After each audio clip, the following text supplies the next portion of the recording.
সাকিব আল হাসান এখনো দেশে ফিরতে পারেন নাই। আওয়ামী লীগ সরকারের পতনের পর সাকিব আল হাসান সেই যে দেশ ছাড়া এখনো পর্যন্ত তিনি ফিরতে পারেন নাই। জাতীয় দলের হয়ে বেশ কিছু ম্যাচ খেলার কথা থাকলেও তিনি খেলতে পারেন নাই।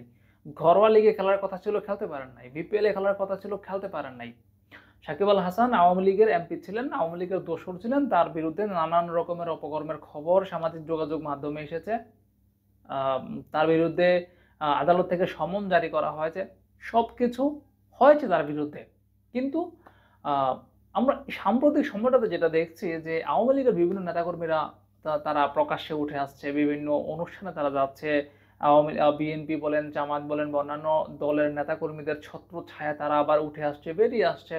তাদের স্বাভাবিক যে জীবনযাপন সেটা তারা করছে। ইভেন গুরুত্বপূর্ণ অনেক জায়গাতেও দেখা যাচ্ছে আওয়ামী লীগের সদস্যদের নাম, যারা আওয়ামী লীগ করতো তাদের নাম গুরুত্বপূর্ণ জায়গাগুলোতে। তো এত কিছুর পর আসলে আপনার কি মনে হয় না যে সাকিব আল হাসানকে এবার আসলে দেশে ফিরতে দেওয়া উচিত? এই ধরনের প্রশ্নগুলো করা হচ্ছে।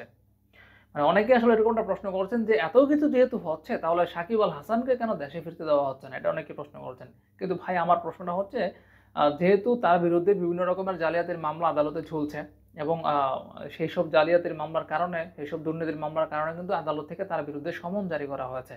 সুতরাং এখন যেটা মনে হয় যে সাধারণ ভক্ত যারা রয়েছে, যারা সাকিব আল হাসানকে বাংলাদেশে ফিরতে দিতে চায় নাই, তার ফেরার খবরে যারা আন্দোলন করেছে, মিছিল মিটিং করেছে, সমাবেশ করেছে, তারাও যদি এখন কিছু নাও করে তবুও মনে হয় না সাকিব আল হাসান বাংলাদেশে ফিরতে পারবে বা বাংলাদেশে ফিরবে।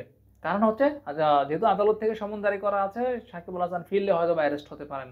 তো যদি সাকিব আল হাসান অ্যারেস্ট ওয়ারেন্ট মানে অ্যারেস্টের বিষয়টা কাটিয়ে যদি বাংলাদেশে ফিরতে পারেন, আমার মনে হয় বাংলাদেশের জনগণ যারা আছে তাদের আর ওইরকম বাধা দেওয়া উচিত হবে না।